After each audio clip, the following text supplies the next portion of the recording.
Now, we have to apologise from the beginning of this episode of Press X to Continue because we have had to make a very difficult decision. And that is, from this point onwards, we're going to be a digital-only podcast. Okay, so no physical copies of the show available. You won't be able to go and buy us in CEX or other secondary, shops are available. Only on your podcast apps. But I just think that it's the 21st century. I know, and we've just got to modernise like everybody else. Got to move forward, man. Got to move forward. I mean, no one's collecting podcasts physically anymore.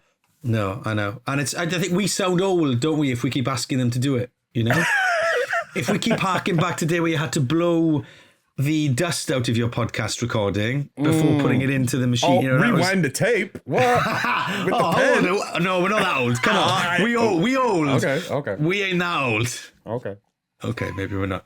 Hello, it's Press X to Continue. My name's Stefan, that's Ainel. Now, before we get stuck into this episode, just let you know, if you like what you hear here on Press X to Continue, you're thinking to yourself, I want more of this gold in my life, then you've got to get on the Press X Patreon. We've just did our first live stream. There are 3 tiers there. You can go and check them out on the internet. See, there's this thing called the internet now. I know everybody's banging on about. You can go find it on our socials. Go to the Patreon. You can find it there. There's 3 different tiers. You will see some extra episodes from us every month. 2 episodes of our top 5s. Also live streams. We just did our first live stream. I'm surprised Ainel is still. Stuff there. Yeah, there's loads of stuff there. I'm still surprised Ainel is here because he sweated so much because we did that live stream on the hottest day of the year.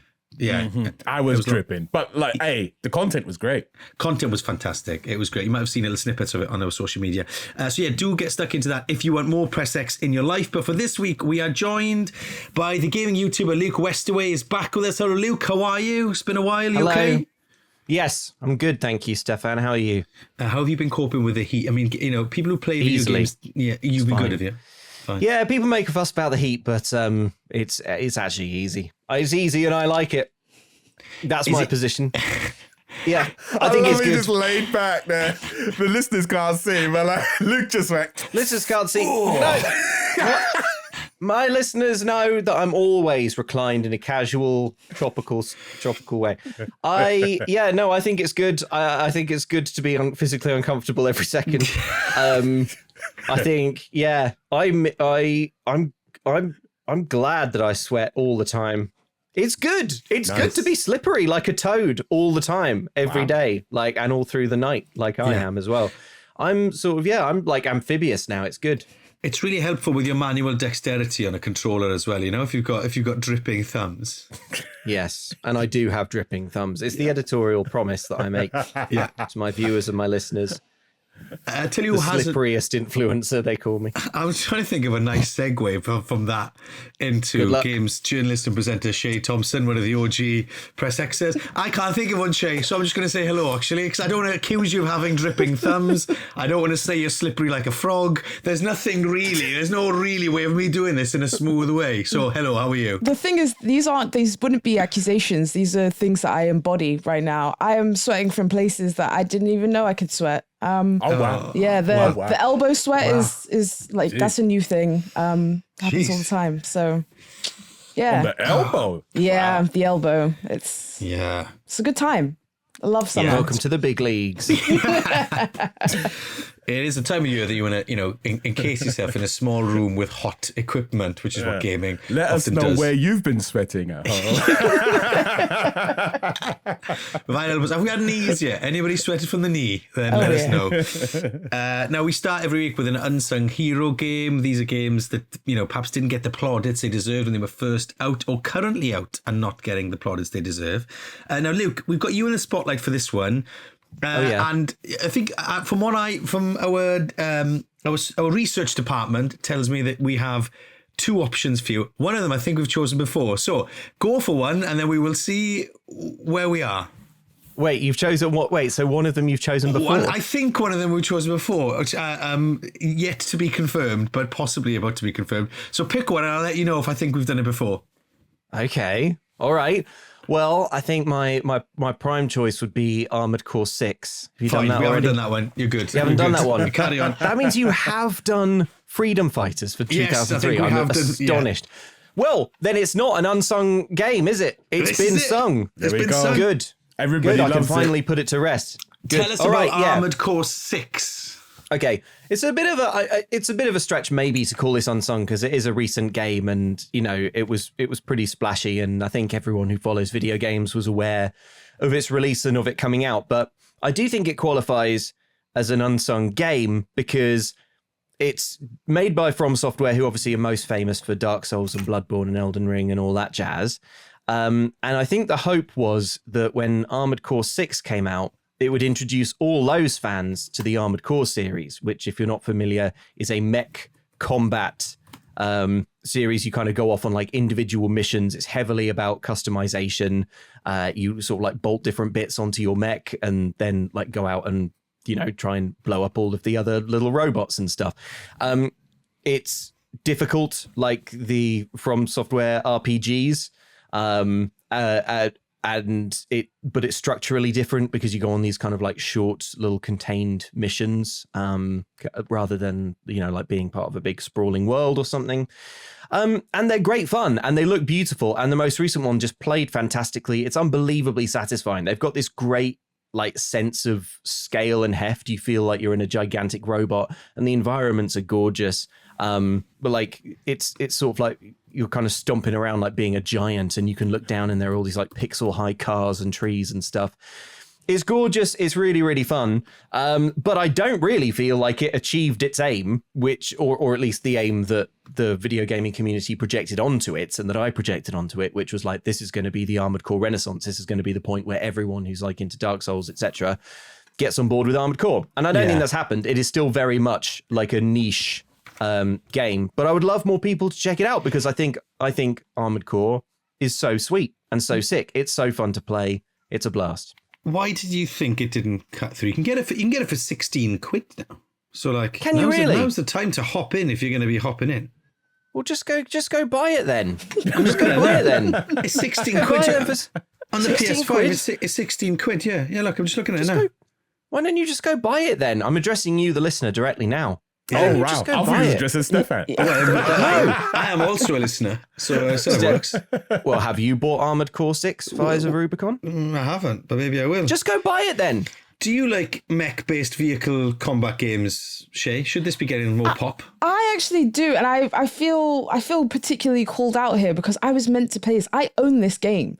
My friend said you would love this. Oh, hey, have a go at her. Don't have a go at me, Luke. Have a go at her. I know. Sounds like Shay owns the game. She doesn't need to just buy it then. True, that's true. Not like you, Stefan. It's already in my library. Semantics. Yeah, thank you, Shay. That's semantics, that is.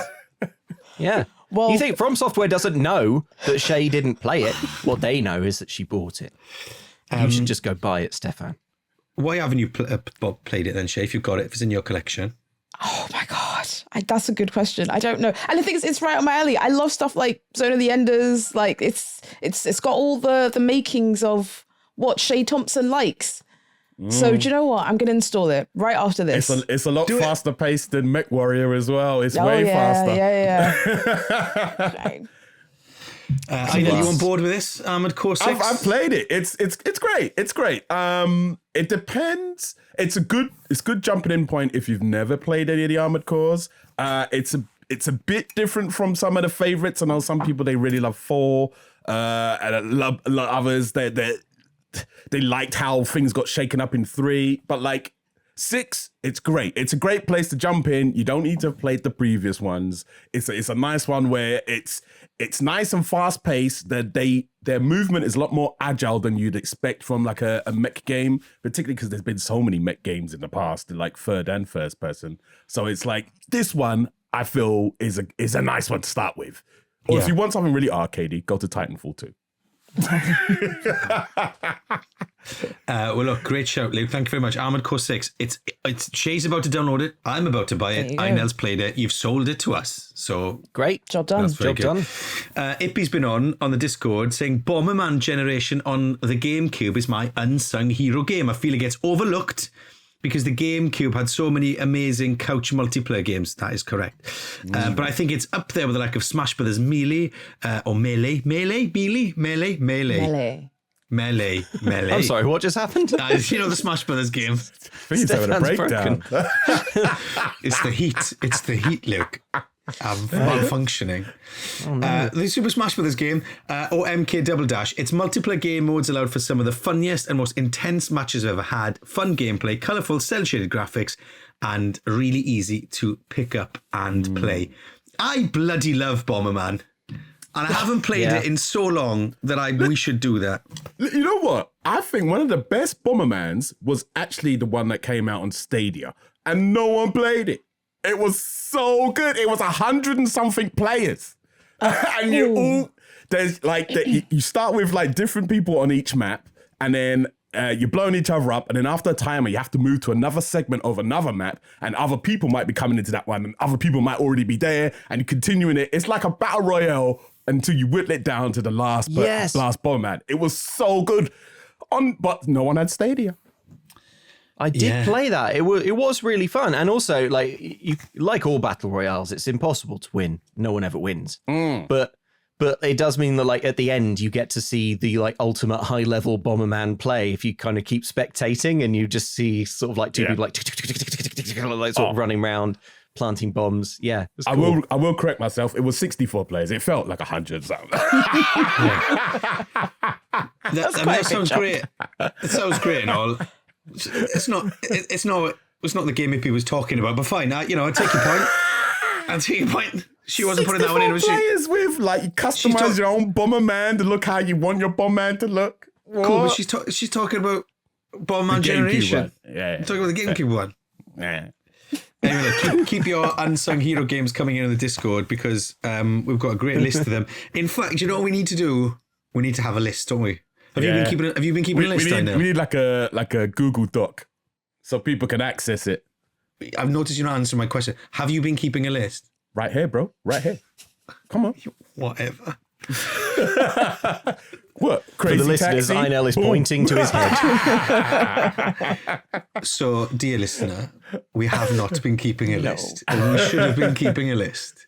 So, if somebody out there has a list of our unsung hero games, please feel free to put it in the Discord, because that would be greatly appreciated. One of us should have been writing them down. Okay?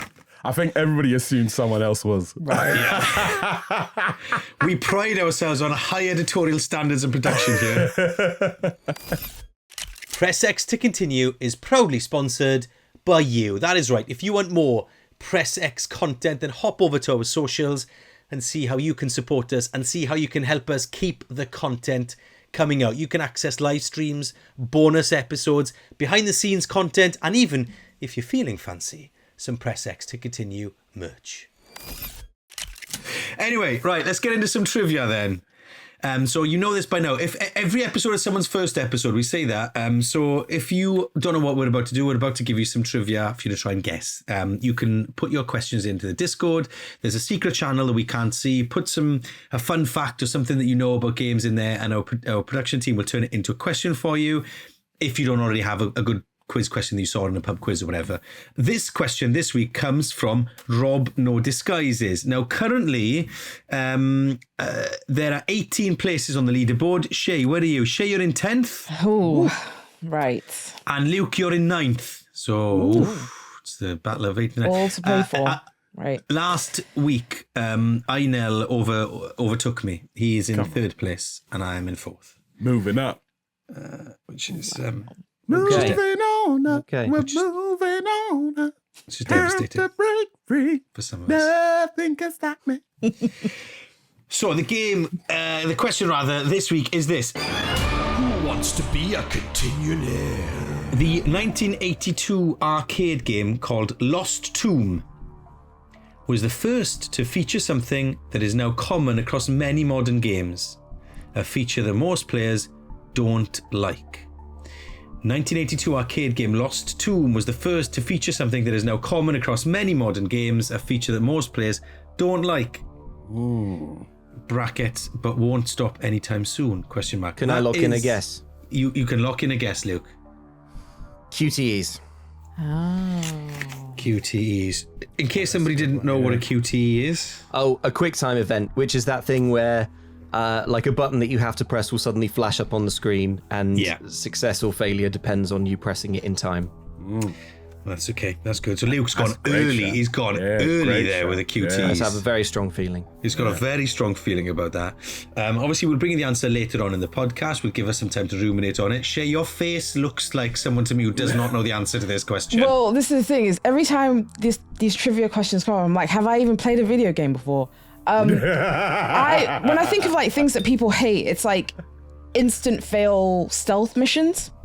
That's like, that's something people hate. Good one. Yeah, I was thinking like in time 1982? limits or something. People hate time limits in games. Yeah, something timed. Okay, so in time. Well, you can still have time to think about it. You don't have to lock it in like confident Luke. What are you saying, Ainel? Yeah, I think maybe something time related, because anytime any sort of timer is in a game, people and it equals failure, people hate it. And they were the ones I'd hate the most in arcades as well. Like Super Hang On, Outrun, all those ones where you just run out of time. Like, It could be. I'm locking in QTE because I like it, but I'll float this out there in case anyone else wants to grab it. Could it be like microtransactions? Don't float that. That was my one. That was my one. Don't float that. Well, then you should have locked it in, Stefan. didn't get You should a have bought chance, Armoured Core and you should have locked it in. I'm locking it. I'm locking it in. I'm locking it in right now. I tell you why. Because I've written about in my previous life. I've written about it so often that it has to. That I think that's the thing that people hate the most about games. So I'm saying I like you have this to pay version for of it. Luke we've got today. Luke's who's taking names. I'm going to say microtransactions. I'm going to lock it in. Thank you very much, Luke. But we don't have to lock it in. You can have a think about it and we can come back to it later on. We can do that. Okay, good question. Thank you very much, Rob. Brackets, no disguises for your question. You can do the same. Stick it in the Discord and we will be talking about it here on the podcast. Right. I will say, Steph, before you jump to the next segment, the listeners, absolutely fantastic. We've not had a terrible question yet. No. Yeah. We've not had an easy one. They've all been like sufficiently difficult where we're all thinking, oh, we don't know. Fantastic. I will say that some of them have been too hard. Some of them Just have the been too hard. skosh, just the touch. Like, They've been too hard. They've been too hard. They're great. They're brilliant. Well done. Thank you. You're like fourth on the leaderboard, man. Yeah, but someone's third. To be fair, I think there is a bias towards. I mean, the great work from Yes Andy Knows done the maths. I think there might be a slight bias towards us. So I don't think Shay and Luke are like that far behind. don't know. Anyway, you'll have seen by now. There's a lot of. It's all over the place. The GTA 6 stuff is now starting. The drip of GTA details is now starting to come, isn't it? And we're going to basically spend a summer talking about something. Then it's going to come out, and then we're going to talk about it again for another bunch of time. So strap yourselves in. We're going to sort of start wrapping up what we've been hearing. About GTA. Okay, so since we last got together, then the price of GTA 6 has been announced. 70 quid for the standard edition, 90 quid for the ultimate edition, but you basically have to buy the ultimate edition. We sort of suspected this, Ainel. Actually, it's a bit lower than I thought, if I'm honest. Yeah, same here. I didn't think they would offer two versions, if I'm honest with you. The price being 70, I'm like, oh, sweet. It's in line with most AAA games that are coming out now, which is great. I think the issue a lot of people are having is no physical release. A lot of people are unhappy about that. And a lack of like a collector's edition and stuff. But like, correct me if I'm wrong. The only collector's edition GTA I can remember was GTA 4. That's the only one for the 360 that I can remember had like a collector's box with a CD in and that sort of stuff. Them going completely digital, I think it's fine. It makes sense. Most people buy their games digitally now.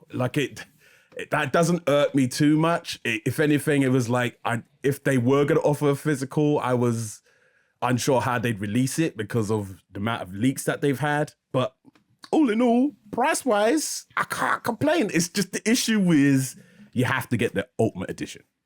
Yeah, what did you think of it, Shay? I think I'm coming at this from a slightly different perspective because like 10 plus years ago at this point, when GTA 5 came out, I was still working at HMV. I can't even like count how many copies, like physical copies of that game. And so it's like GTA has like enough like mainstream appeal where people would have gone and bought it in person, even though we don't have as many like physical stores to buy video games anymore. It still has a very big like physical market. And even saying that, yes, most game sales are made through digital stores, but there's still like $1 billion worth of revenue that's made like, you know, on discs, which is not an insignificant number, I don't think. And so for them to just completely do away with it, I think is kind of wild. I think it also like, I don't know, it cuts out a massive part of the market that I find a little bit uncomfortable. Yeah, interesting. What do you mean? I like, as previously discussed on this podcast, we hold. I think I like having a disc to put in. However, I'm not going to lose any sleep over it. I don't think. I take Shay's point though, Luke. What are you thinking about it? Yeah, I mean, like, look, hand on heart, I'm not rushing out to get any game on disc, really. I've got all of my games over download now, and it doesn't especially bother me personally, but I do think it kind of sucks, doesn't it? Because from a game collection and preservation standpoint, you want like the actual data of a game to, you know, to be out there and to be owned in a meaningful way by the people who buy it. I think as well of like gifts. I think it's nice to give games as presents, and it's such a pain in the arse to like try and gift someone a digital game. It's like, here's a code, put it in, like, where's the Christmas morning joy in a digital download, right? So I don't know. I guess you can still give the box, but obviously there's a code inside rather than a disc, I suppose. Yeah. But what you're really giving is like surprised. A job to do. It's like, all right, now go. Also, I don't know. I mean, I've lost pace with how much data you can put on a game disc now, and I don't know if we know the size that GTA 6 is going to be like as a download, but it's going to be like spectacularly gigantic, right? So part of this might be a practical decision as well. Just like, I don't know. I'm slightly out of my depth though now talking, because I don't know. How much can you put on a game disc now? I suppose it depends what system. Anyway, in any case, I wish you. Yeah, I don't know. I wish you could get it on a disc. A disc is nice. I think we'd all love like a physical edition, but like I'm not surprised, because Call of Duty has been doing it for years, just a code on the disc. The disc is just like nothing on the disc. It's just access to the thing. We've seen Nintendo with their Game Key thing. It's a similar kind of thing where it's just access to the thing. Like, people been doing that for years. And so like when Grand Theft Auto comes, of course it's going to do something like that. I was like, yeah, that doesn't surprise me. And especially with they've had multiple leaks of their game. And so, and I was there for the Halo 3 leak, because I got my physical copy early of Halo 3 2 weeks before release, and it was crazy. Everybody, it was at the time, it was the biggest like video game launch of all time, Halo 3, and everybody wanted it early. Everyone was breaking street dates. All the independent game stores were breaking the street dates. Everybody was selling it extra along eBay so you can get the physical game to play it early. They just don't want that. None of that. I said, no. At midnight, everyone can play it. Before that, no one's touching it. It's been a talking point on the Discord. In fact, Johnny VR, who is our XC Beast on our Patreon, who was in actually listening and watching us record this morning, said on our Discord, there's no disc version down the line. It would make it extremely difficult to get a second-hand copy, which I think is interesting, right? Because this comes down to like an ownership thing, right? If it's on a disc, and you were saying this, Luke, it's yours, and therefore you could install it and play it without a certain amount of connection or whatever, or an account at any time. You know, you don't have to do all the update and patches and things. You are now, it does change the nature of ownership. I think the idea of a second-hand market of games, Shay, I don't know if we're just looking at it through rose-tinted glasses, but I thought it was really, really cool. Johnny's definitely hit on something there, hasn't he, in terms of like what it means further down the line. Absolutely. And, you know, we are in the midst of an economic crisis. Like, secondhand games are how most, like, some people play like games as a whole. That's how they interact with the medium. So obliterating that, I think long term, I don't think we're like really understanding what that's going to look like for a lot of people, which is a shame. I think that's a shame.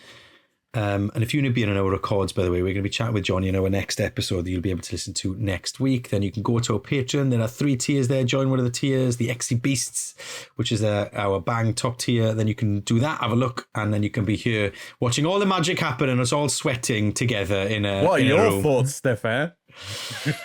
I think 90 quid's cheaper than I thought. I thought the base game would be 90 quid and I thought the Ultimate Edition would be 120. So I think actually that is a bit of a win for consumers. I think because you think like Mario Kart was in at 75 and I think that set the tone. I think there's a bit of a the gap between the standard and the ultimate is quite a bit bigger than I thought it would be. So I think that is there to encouraging people to buy it. I'm sad about the no disc thing. I get it because of the leaks. I hope that maybe a year down the line, once the game is sort of settled into a sort of version that they're properly happy with and we accept is GTA 6, I wouldn't be surprised if there's like a legacy disc edition that will be like a collector's item that they will put out there, probably again at 100 odd quid or whatever. You think like this is an interesting merger of, and I'm going to get a bit highbrow here and I make no apologies about it, but this is an interesting merger between art and cash. Like what they've done here is undoubtedly a piece of art that will like, and a cultural commentary that will be spoken about for years to come. But it's also a vehicle to make a boatload of cash. And so it's like a really interesting mix of whether you can actually do those two things. Can you make a blockbuster game that satirizes modern America and the interesting place it finds itself politically is one way of phrasing it. And the rise of sort of position of capitalism, what have you. Can you do that whilst also taking every opportunity to eke every single dollar out of every person who owns a console? And that is going to be a really fascinating mix. That's my take. If there was a games company in the universe of GTA 6, then they would be charging this much for their game and the game would be taking the piss out of it. And that game would then be followed with an online version that is like absolutely like rife with microtransactions and stuff. And that's the subtext to this as well, right? Everyone knows that GTA 6 online is like coming down the tracks later. And that if it's anything like GTA 5, that's where the like real boatloads of cash are going to start sort of pulling into the harbour. And yeah, I don't know. I think there's obviously Rockstar is so confident in this game because like they know that this news is not going to go down well. They've also got this union busting case like hitting the courts in September, I think. It is. I don't know. I've been following it. There's a YouTube channel, People Make Games. People Make Games, yeah. Oh, amazing work. Amazing work, yeah. Who do a great job kind of like following that. So I'd definitely shout that out if you're interested in like the latest on the, the sort of union busting accusations and stuff. But like, I don't know. Like I'm kind of at a point where like with that, and the price and the fact that the entire like year's games slate is so messed up, like as everyone tries to sort of get out of the like everyone is shook beam. Yeah, exactly. Like you kind of forget that at the end of this there should be a good video game like to play. Yeah. You know what I mean? So I don't know. Yeah. What if it's not that good? What if it's not? But this is my thing. I'm like, you were talking about the size, like the download size, like on the disc and why it couldn't potentially fit on there. My kind of hot take is that I don't want a big bloated mess that you have to put across like six discs, or imagine like 400 plus gigabytes. Like I just want the game to be good, and if you have to pare that down, then so be it. I would have rather they take that budget and make like 4 smaller games. All of this for a game that is going to be probably just fine. I can't. I think the campaign will be pretty tight and good. I think it'll get bloated around the other stuff. I think they've made all the, not the right moves. That's the wrong way of putting it. they've set themselves up for super success, especially with the GTA Online stuff. If you know anything about like the RP, like the role playing sector of it, that like they bought up the main kind of servers of that.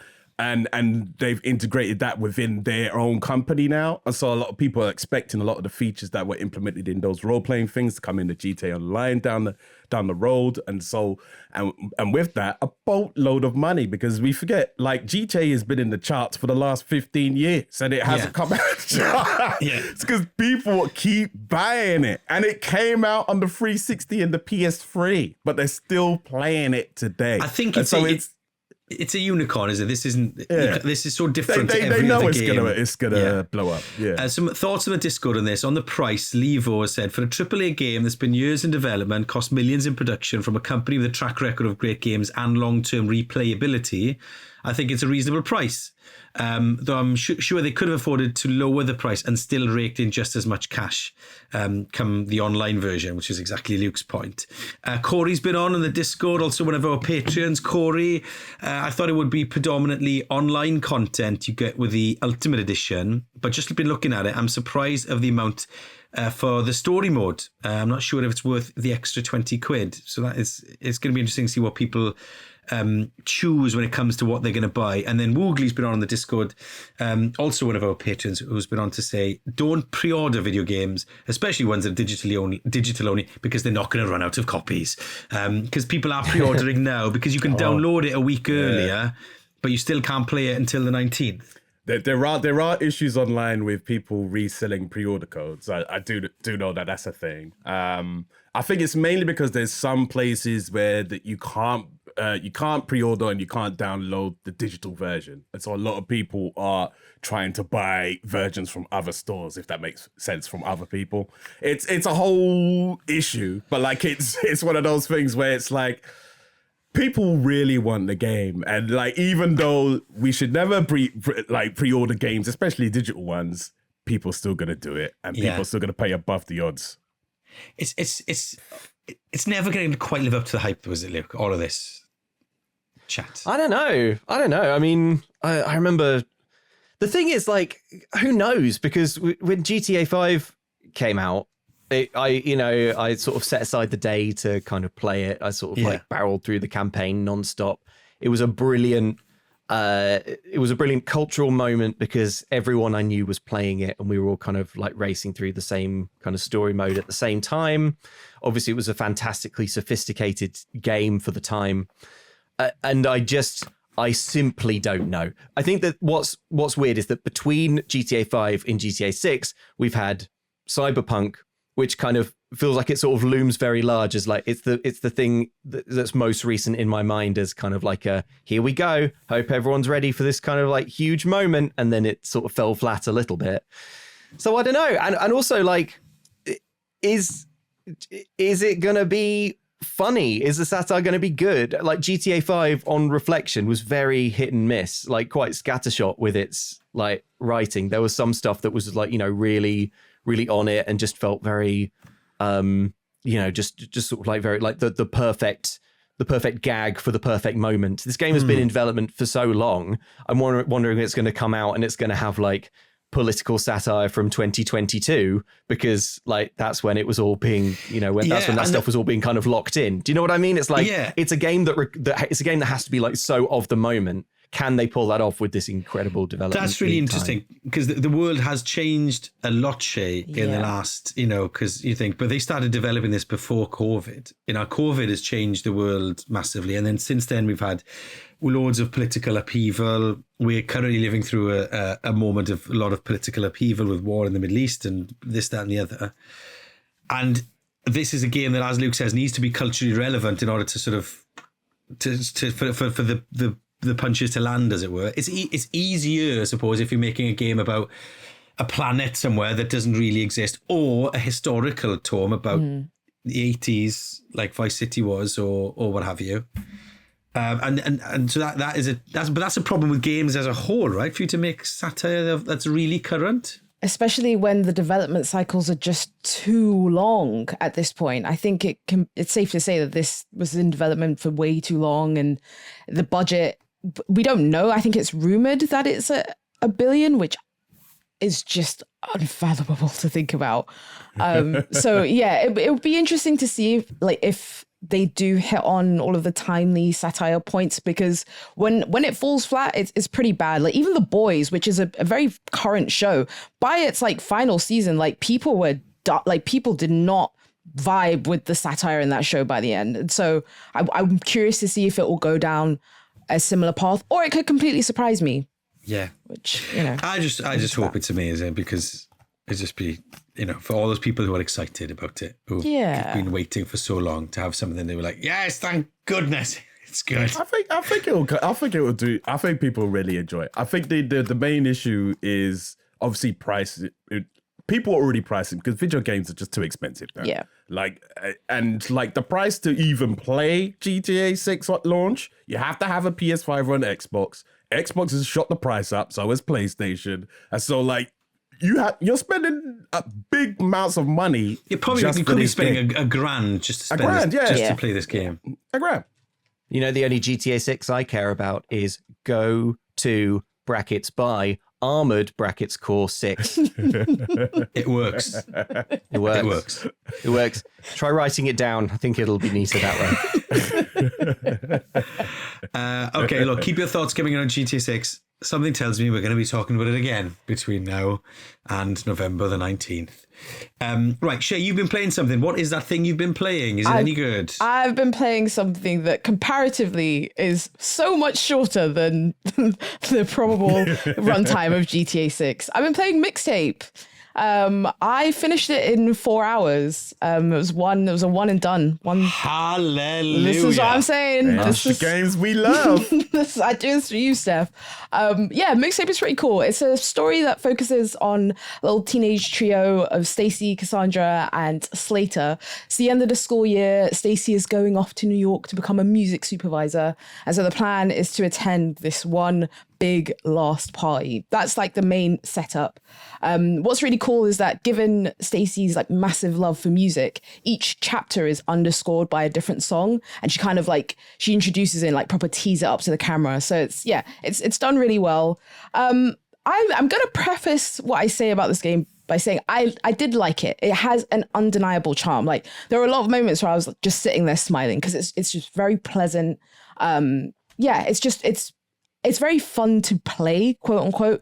There's not much gameplay. Like you are occasionally pressing a button just to like move something along. Like there's a chase where you're in like a shopping cart and like you can kind of spin the cart around, but it doesn't really like have an effect on what happens. So if you're looking for like, you know, really dexterous gameplay, this game is not going to give you that. It's all about the story and the relationship that the characters have to each other. I would say it's a very joyful story. It's pretty optimistic, which is nice. But if you're looking also for tension, there's not much of it there. It exists in some form or fashion, but yeah, it's not a doom and gloom story at all. So would you say it's like one of those games you might want to introduce someone to gaming through? You know, like Dispatch was a good game. Exactly. To sort of do that. Yeah, but it's even lighter on like gameplay than Dispatch, I would say. So yeah, maybe for people who are just like very, very curious about video games, I think this would be like a perfect entry point, especially if they have a love of movies, because it is drawing on a lot of the kind of 90s coming of age like stories. And I think that's actually my biggest problem with it. Millennials, it's time to put the 90s down. We've gone down this road too many times. Whoa. Hold your horses. Shay, that is the decade. Stop reminiscing. No. The nostalgia I've Why are had. you getting nostalgic for? I am not having this. The 80s. Grow old 80s, gracefully. The 80s gets all the love. The 90s barely gets anything. What? That's not true, Stefan. The 90s getting so much love. The noughties is getting a lot of love now, which is absolutely wild to me. I'm like, this wasn't a good time at all. No. What are you talking about? Yeah, it was a better time than now. Yeah. They call the 90s, Shay. Did you know this? They call the 90s a holiday in history because it was a relatively globally peaceful and prosperous time as opposed to every other single decade of the last 100. And here you are slagging it off. Hey, I love the 90s, but I just feel like we have told the same story in like the same way with the same genre of music a million times. I have to say, like the soundtrack in this game, I want to know the budget for this video game because the licensed music, some of the pulls, insane. I'm like, of course, that's the Annapurna, like Deep Pockets, right? There was not Endless. there was not one hip hop track. And I was like, the 90s? Yeah, nothing. They make one reference to This Is How We Do It by Montel Jones, but they never play it. And I was like, oh, okay. It's a great tune, to be fair. That's a Banger. great tune. They should have played that. I was really That waiting for it, slaps. you know? That slaps, doesn't it? Yeah. It's not in it. It's not in it, Steph. So It's yeah. not in it, that's sad. Yeah. Metacritic score of 86. It sounds very different to Armoured Core 6, Luke, doesn't it? It doesn't. Why do you say that like an accusation? I'm not saying I'm saying a statement of fact. It's not an accusation. Yeah, I am keen to play this one. I'm a huge fan of Life is Strange and especially the Bloom and Rage, which feels like it kind of occupies the same sort of space. I 100% know what you mean, Shay, about can we stop telling the same story about the same woozy summer vibes VHS story about kids on bikes going in the woods and talking about their futures and stuff. Because every time you tell it, as time moves on, it becomes less relevant to any kids who might be playing it today. It is just for people in their late 30s and 40s now who are like, kind of, yes, that is what it was like when I just talked about my future. Like, you know, Playing outside. Yeah. playing outside. And it's just like, yeah. And it's Touching like, grass. every time we tell one of those stories, we're not telling a story about what it's like to grow up today. And it just means I basically have no idea what it's like to be a teenager now. So, you know, except for like hard hitting dramas that I watch on TV, which make it look extremely frightening. Yeah, But I guess that's how it works, right? As you get older and media is tailored to you, it's like nostalgia. It was nice in the 90s. What did you say, Stefan? It's a holiday in history. Remember Power Rangers? Remember cassette tapes? Not like now. It's scary now. You won't like it. This is like a CBeebies show for Luke. Yeah. Not like now, little one. I'll be sticking to Monster Makes, please. Very good. So you can get it. It's 16 quid everywhere, basically. It's on Game Pass. It's on the Nintendo eShop, PlayStation Store, and Steam. If that sounds like it's a bit of you, if you want to reminisce about some of those tunes, if you want to, even though distinct lack of hip hop, which is clearly a miss, if you want to introduce someone to games in a gaming light way but tells a story, then Mixtape could be for you. By the sounds of it, thank you very much for that. I'm still confused. Shay, did you like it or you didn't like it? I like the game. I like how it made me feel. It was very charming. It's very, very charming. The performances in it, I think, are really, really good. But I just, like, every now and then I was just like, man, like, you guys are you're in your 30s, you're in your 40s, your knees hurt. You are never going to return to this time. Leave it alone. Oh, that's personal. My knees hurt. So it is very personal for me. As soon as she said that, I had to shuffle, move my weight around a bit. I've had reconstructive surgery. Thank you very much, Shay. Well, yeah. And I'm just like, we're adults that, and I want more. I actually just want more stories told from the perspective of adults. Like, we still go through stuff. We still have emotional breakthroughs. Give us that, please. Yeah. I think as well, like this genre of game, which is very like gameplay and mechanics light and very ambience and character and writing forward.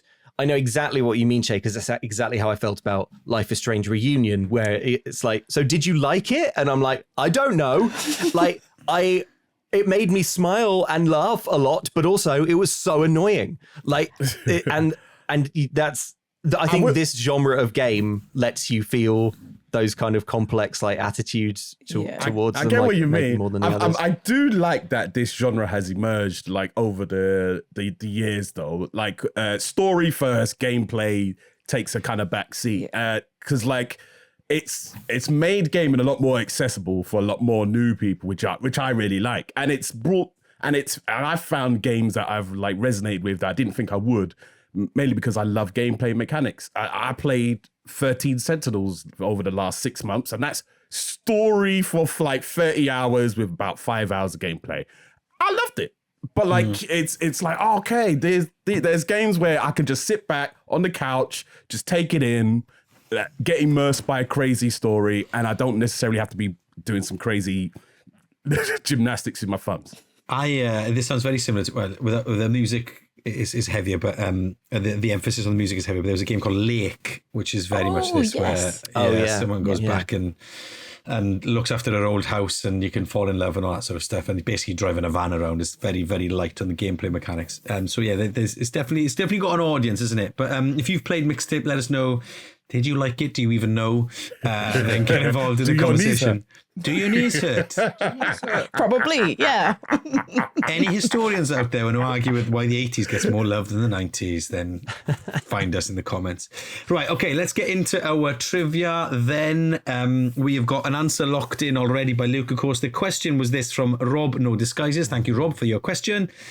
In the 1982 arcade game Lost Tomb, there was a feature included that is now common across many modern games, a feature that most players don't like, but won't stop anytime soon. Luke has locked in QTEs.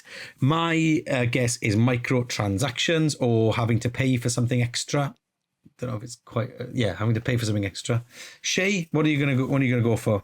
I think at the top I did say like instant fail stealth like sections. Okay. Is it cheeky to just say like an instant fail? No, that's not cheeky. Okay. You can go with that. Cool. Instant fail for Shay. Yeah. In an arcade, that would be annoying, wouldn't it, in 82? Yeah, that would, yeah. I think I'm just going to go with time, like a time mechanic, which is like so punishing that you have to put in more money to increase the time. So a mixture of your like microtransactions and the time thing. So say that again. Wait, because there's two answers there, so pick one. A very strict time limit. A time limit, okay. That gives you a game over, but you have to put more money in to get more time. Time limit, okay. Right, the answer is microtransactions. Oh, yes. Oh no, do I win that too? That is a good point. I don't know if you win that. Does I win that? Is it to do with time? Maybe a half. It says microtransaction. The players would be offered the chance to buy more ammo in between levels by inserting coins into the machine. Yeah, you are right. That's cheeky. Fair. That's cheeky. There's a great video by West Coast Ninja that explains it all on YouTube. So Einel, you stay in third, I stay in fourth. No, wait, hang about. This is happening in real time, dear listener. We're trying to figure. The algorithm is figuring it out. The algorithm is figuring out in real time.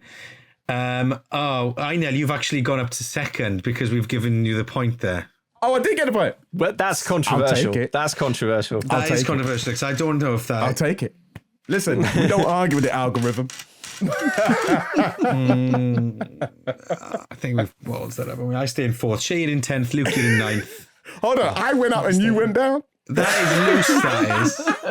You said time limits, and this is microtransaction. So I think you know what? We're gonna have a steward's inquiry. We're gonna come back to this next episode. If the algorithm says we got to do what the algorithm says. There's a steward's inquiry. Thank you very much for being with us. Remember to get involved in the TikTok, Instagram, where there's PressX Pod there.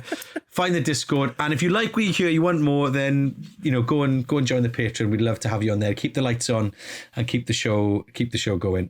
Luke and Shay, it's been a joy to have you with us, and we will be back next week, and we will see you then. Bye-bye. Bye.